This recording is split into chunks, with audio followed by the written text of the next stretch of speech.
Kama mada tutaenda kwa hii kitu yenye mnataka kudiscuss, yenye nimeona mlikuwa mnataka kudiscuss. Wamesema RUTO aliambia wananchi kwamba nataka mwaka mzima kuchange shida unga na price ishuke chini.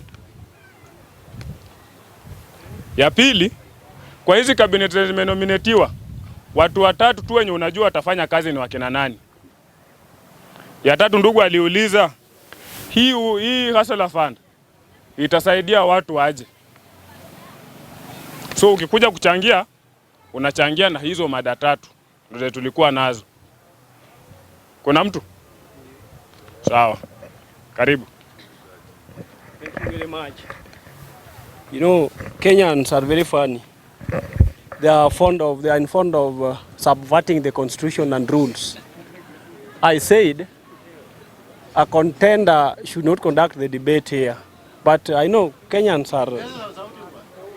I said a contender should not stand here to conduct the debate as a speaker. So they know what you are doing is a tantamount to subverting the constitution. And therefore you can be charged. You can be charged dearly.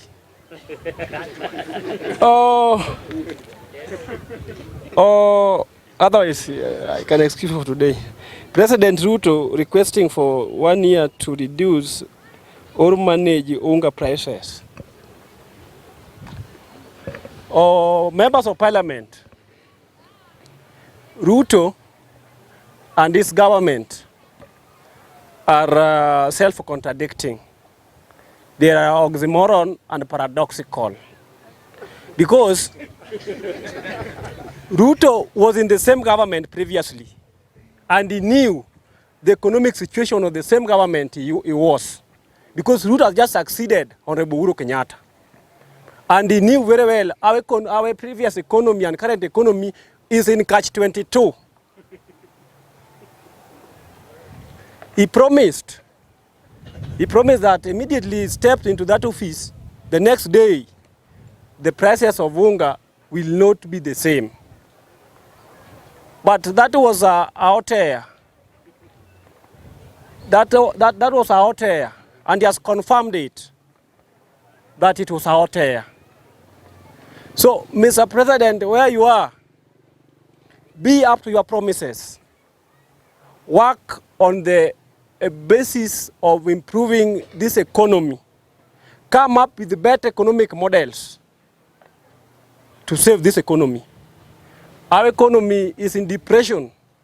We need you to engage in monumental and constructive talks and actions. Like the President of America once in early 1940s, Franklin Roosevelt, engaged in serious constructive talks when the economy of America was in depression.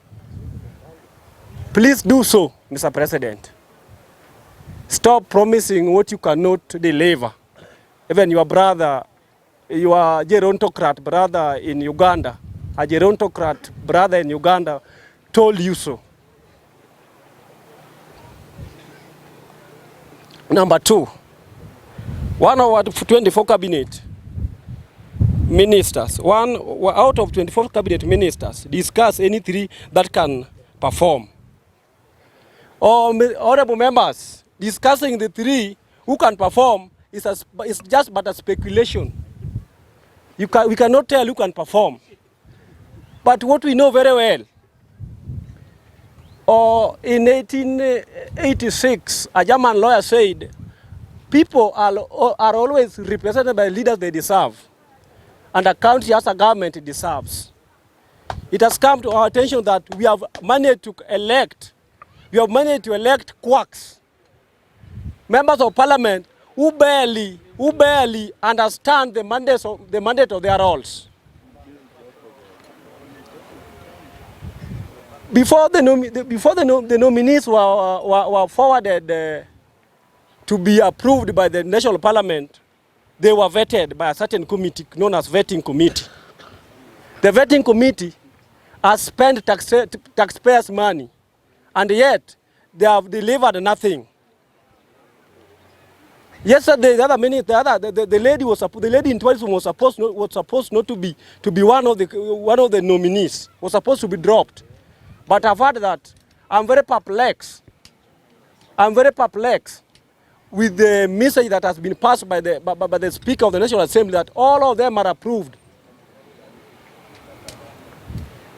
Members of Parliament. Members of Parliament.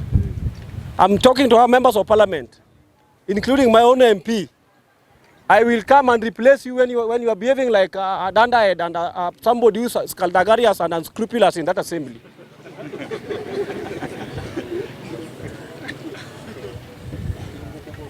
We will pass vote of no confidence of our members of Parliament because they are puppets.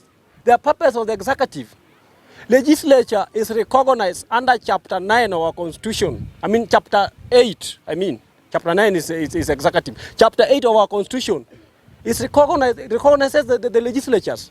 Please conduct your duties with due diligence, without interference with the executive. Regarding Gachagua, we talk about the state capture of the other institutions. Don't capture the legislature, because you say the previous government was being captured by the state.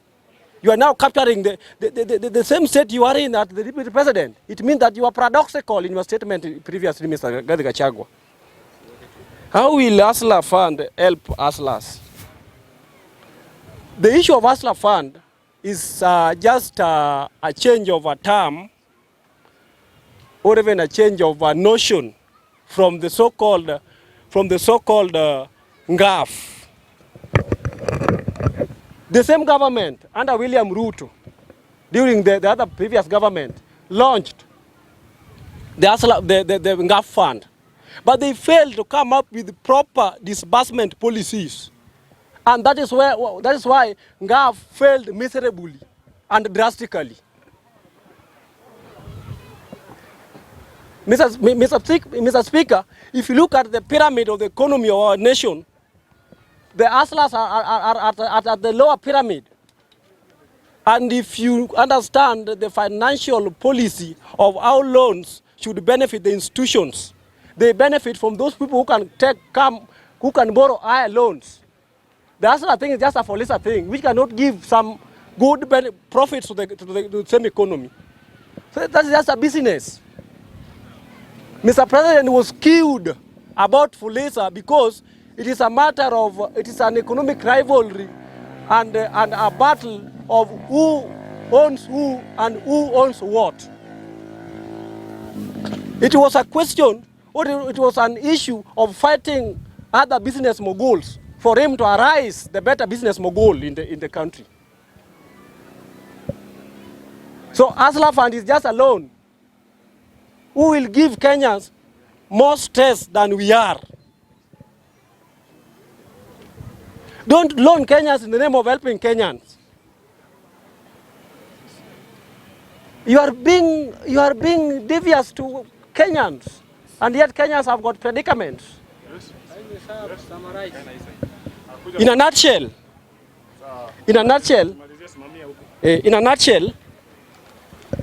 members of Parliament, you need to pull up your socks and come up with better legislative agenda, because it is that legislation that the development ensures, so that we can have a better country. But the government, if you are doing something which is wrong because you are in the power, I will remind you, revolutions eat their children. Thank you, Mr. Speaker.